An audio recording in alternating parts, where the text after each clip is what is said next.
여러분, 혹시 이런 생각해 보셨나요? 그냥 평범한 강철 덩어리가 어떻게 해서 저렇게 복잡하고 멋진 최첨단 자동차로 변신하는 걸까요? 오늘 바로 그 원자재에서부터 위대한 전략에 이르기까지 현대 제조업에 숨겨진 비밀들을 한번 파헤쳐 보겠습니다.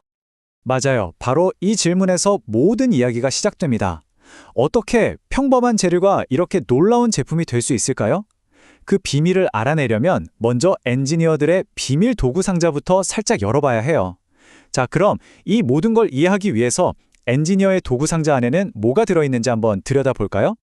사실 아주 간단해요. 모든 건 딱 세 가지 기본 원리에서 출발하거든요. 바로 모양을 만들고 서로 붙이고 그리고 마무리하는 것. 이걸 좀 더 전문적인 용어로 성형, 접합, 마감이라고 부르는 거죠. 이 세 가지가 바로 현대 제조업을 떠받치는 기둥이고요. 지금부터 우리가 보게 될 모든 놀라운 기술들은 결국 이 기본 원리를 어떻게 창의적으로 응용하느냐에 달려있다고 보시면 됩니다. 자, 첫 번째 도구는 주조입니다. 이건 뭐랄까, 녹여서 굳히기라고 생각하면 쉬워요. 금속을 아주 뜨겁게 녹여서 액체로 만든 다음에 원하는 모양의 틀에 붓고 식히는 거죠. 마치 붕어빵을 만드는 것처럼요.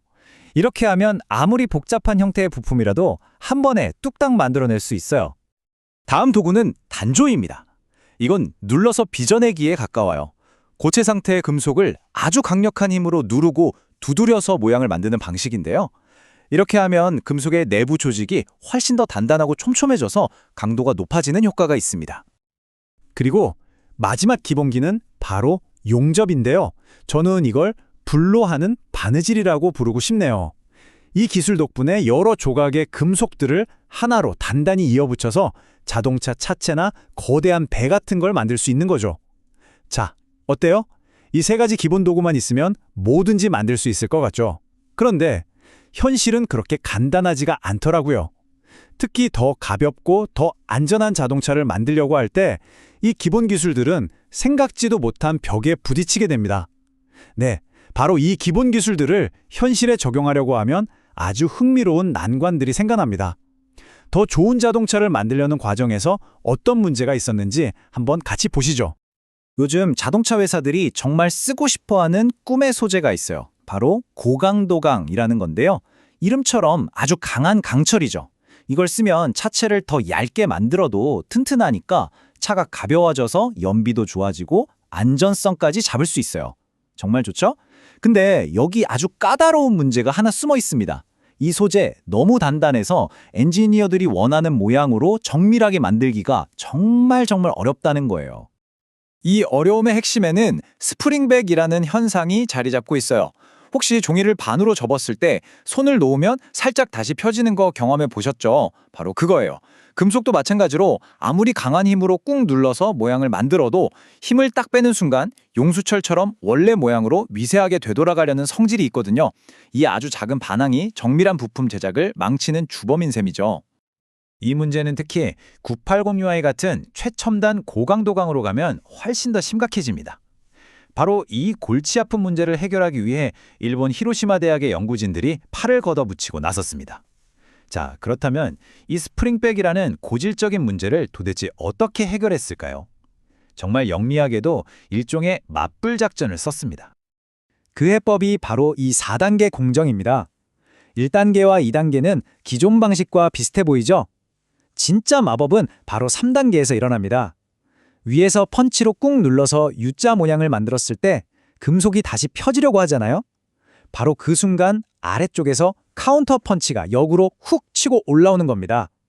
이 맞받아치는 힘이 스프링백이 일어날 틈 자체를 아예 없애버리는 거죠. 그야말로 역발상의 승리라고 할 수 있습니다. 결과는요? 그래프가 보여주듯이 정말 극적이었습니다. 스프링백 각도가 거의 0에 가까워졌어요. 이건 정말 엄청난 기술적 진보죠. 그런데 여기서 잠깐, 이 맞받아치는 아이디어에서 우리는 더 큰 지혜를 발견할 수 있습니다. 문제가 생긴 후에 해결하는 것도 물론 중요하지만 만약에 문제가 생길 틈 자체를 없애버린다면 어떨까요? 바로 이 생각에서 세계 최고 기업들의 전략이 시작됩니다. 그럼 이제 한 단계 더 나아가서 이 아이디어가 어떻게 하나의 경영 전략으로 확장되는지 한번 살펴보겠습니다. 바로 상류에서 문제 해결하기라는 개념입니다. 한번 상상해 보세요. 강 하류에서 홍수가 나서 큰 피해가 생겼을 때 그걸 수습하는 건 정말 힘들겠죠. 하지만 저 위쪽 강의 발원지에서 미리 물길을 살짝만 돌려놓으면 홍수 자체를 막을 수 있잖아요. 바로 그 생각입니다. 이걸 공식적인 용어로는 프론트 로딩이라고 부릅니다. 말 그대로 중요한 일들을 앞쪽, 프론트로 가져와서 미리 처리, 로딩한다는 뜻이죠. 문제가 터진 다음에 허둥지둥 수습하는 게 아니라 애초에 문제가 될 만한 싹을 개발 초기 단계에서부터 잘라버리는 겁니다. 즉, 사후 대응에서 사전 예방으로 사고방식을 완전히 바꾸는 전략인 거죠. 다시 강의 비유를 생각해 볼까요? 상류에서 작은 오염원 하나를 막는 건 비교적 쉽습니다. 하지만 그게 하류까지 흘러가서 이미 강 전체가 오염된 후에는 그걸 정화하는데 어마어마한 돈과 시간이 들죠. 재앙에 가까워요. 제조업도 똑같습니다. 설계 단계에서 결함 하나를 찾아내는 것과 이미 수만 개의 제품을 다 만든 후에 리콜하는 것. 어느 쪽이 더 현명할까요? 답은 명확하죠. 토요타, 보잉, 에어버스, 이름만 들어도 알만한 이런 글로벌 기업들이 바로 이 상류에서 생각하기, 즉 프론트로딩 전략으로 경쟁자들을 멀찌감치 따돌리고 있습니다. 자, 한번 되돌아볼까요? 우리는 재료를 다루는 아주 기초적인 원리에서 출발해서 스프링백이라는 구체적인 문제를 해결하는 기발한 기술을 만났고요. 이제는 문제를 아예 예방하는 혁신적인 사고방식까지 도달했습니다. 자, 오늘 이야기의 핵심, 바로 이것입니다. 바로 이 흐름이에요.